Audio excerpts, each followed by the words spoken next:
All right, so today we are going to be taking a deep dive into 2 Kings 5:1 to 14, Naaman and the prophet Elisha. And you know this story. I know this story. Your congregation probably knows this story.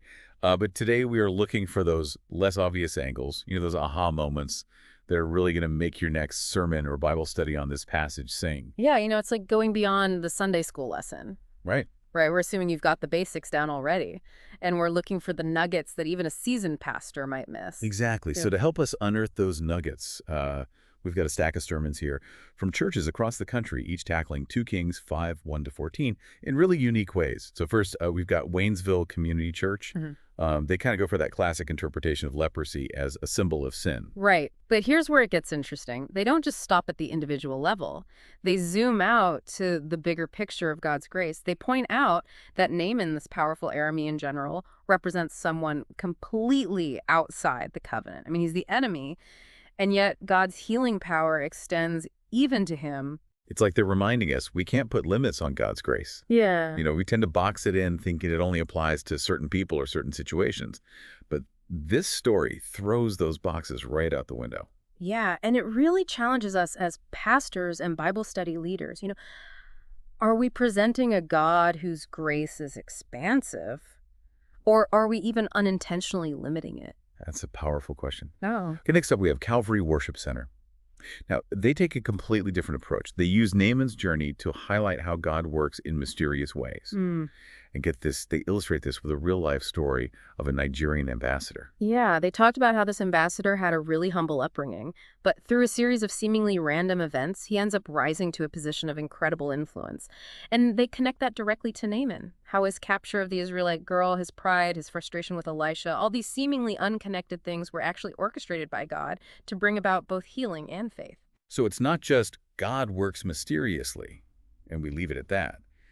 They're giving us a framework for recognizing God's hand even in the chaotic, messy parts of life. It's about helping people see those coincidences as potential God moments. Yeah. It's a totally different way to approach the whole idea of divine providence. All right, now let's jump to Temple Baptist Church.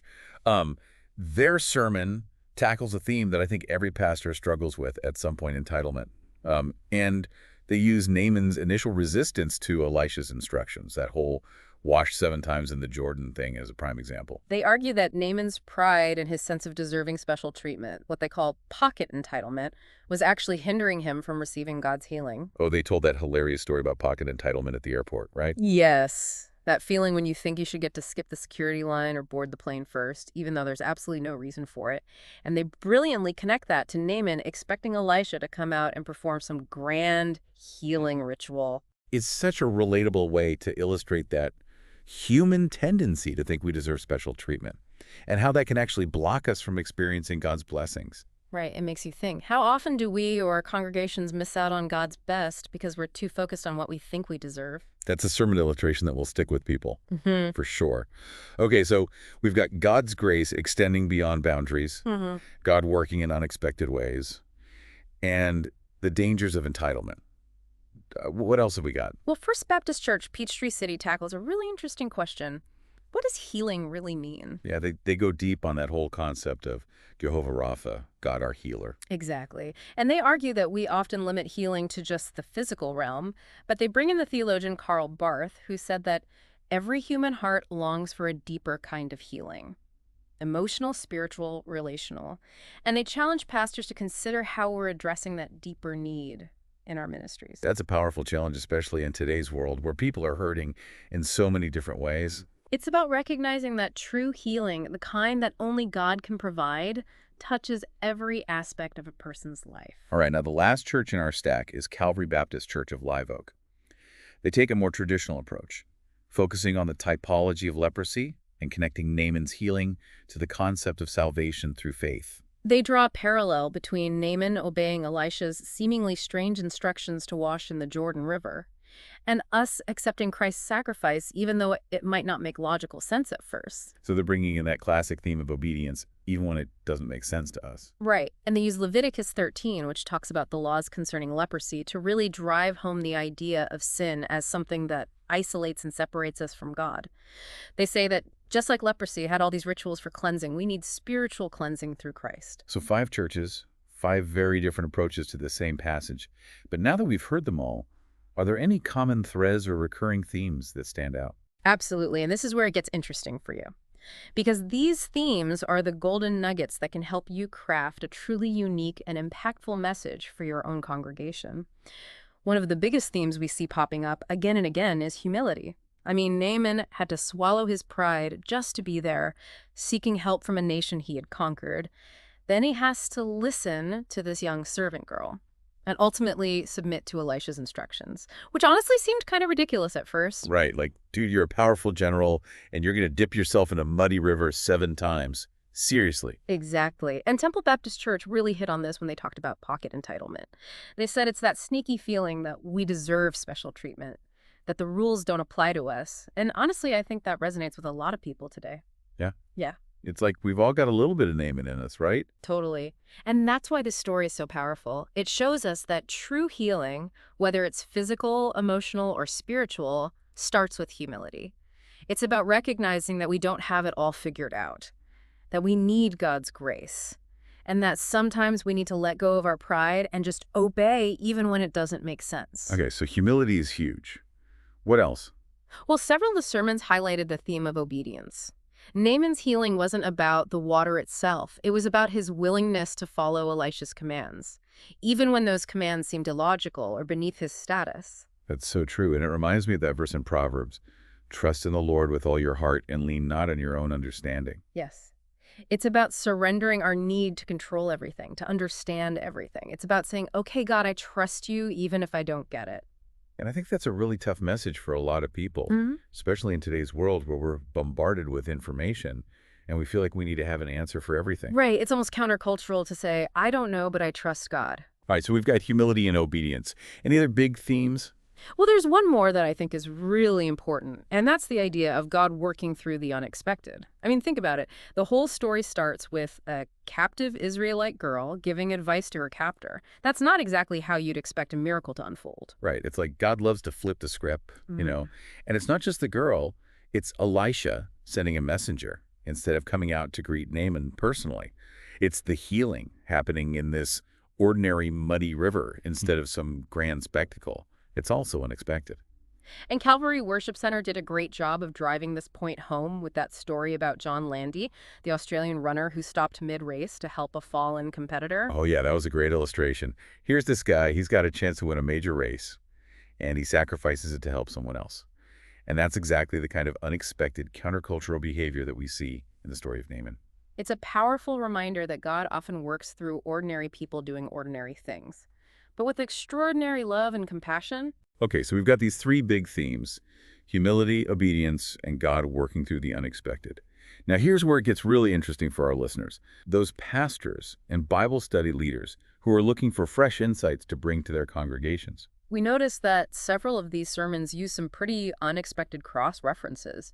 That, I think, could really spark some new ideas. For example, Waynesville Community Church connected Naaman's story to Romans 8:29, that verse about God working all things together for good for those who love him.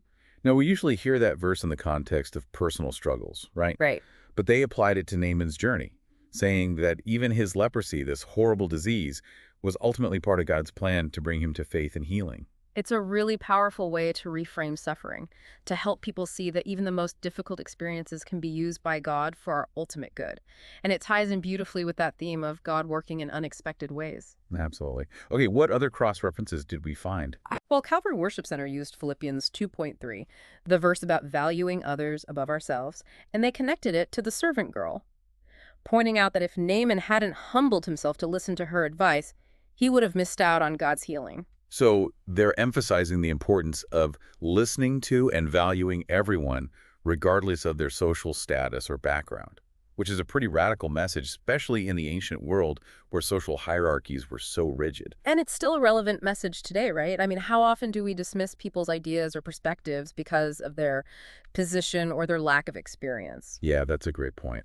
Okay, any other cross-references that jumped out at us? Calvary Baptist Church of Live Oak used a passage from the Old Testament that I wouldn't have immediately thought of, Leviticus 13. And this is the chapter that details all the laws concerning leprosy, the rituals for cleansing, and all that. Now, we usually hear about Leviticus in the context of purity laws, Yeah. right? Exactly. But they used it to underscore the social isolation that leprosy caused.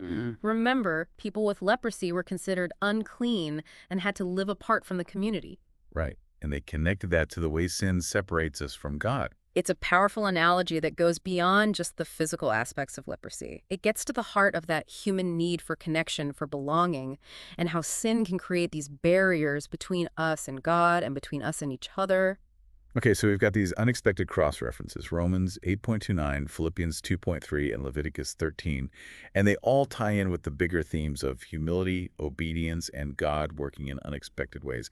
This is gold, folks. Right. This is the kind of stuff that can really help pastors and Bible study leaders bring a fresh perspective to this familiar passage. Now, I know we've thrown a lot of information at you. We've talked about different sermon interpretations, recurring themes, and even some less obvious cross-references, but I want to take a minute to pause and ask, what's resonating with you? What's standing out as particularly helpful or insightful? That's a great question. And I think it goes back to the whole purpose of this deep dive. We're not just trying to give you a summary of what other churches are doing. We're trying to help you discover those nuggets of truth, those hidden gems. That will spark your own creativity and help you connect with your congregation in a meaningful way. Exactly. So what are you taking away from this? What are you going to mull over as you prepare your next sermon or Bible study?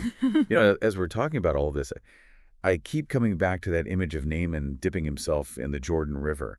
It's such a simple act, but it's loaded with meaning. It really is. I mean, think about it from Naaman's perspective. He's this powerful general. He's used to giving orders, not taking them.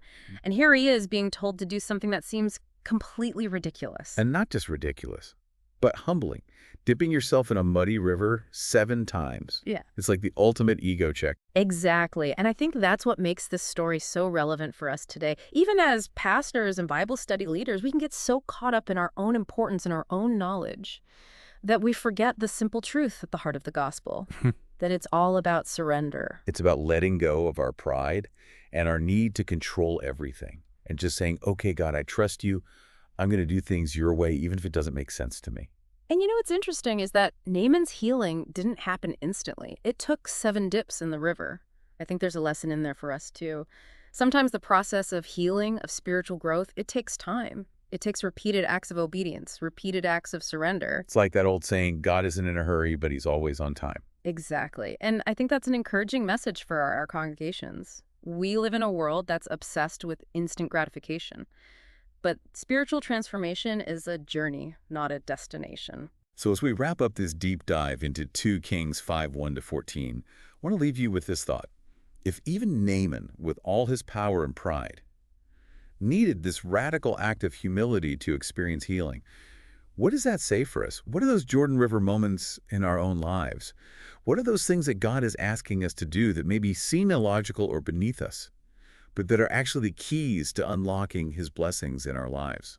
Those are great questions to ponder. And I think it goes back to that theme of obedience. Are we willing to follow God's leading even when it doesn't make sense to us?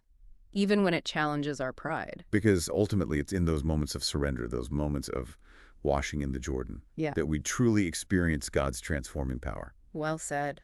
And remember, you don't have to reinvent the wheel here. Go back and listen to those sermons we talked about. Use those illustrations, those cross-references, those fresh perspectives as jumping off points for your own teaching. Exactly. And let us know what resonates with you. What new insights have you discovered? We'd love to hear from you. Thanks for joining us on this deep dive. Until next time, keep seeking, keep exploring, and keep diving deep into God's Word.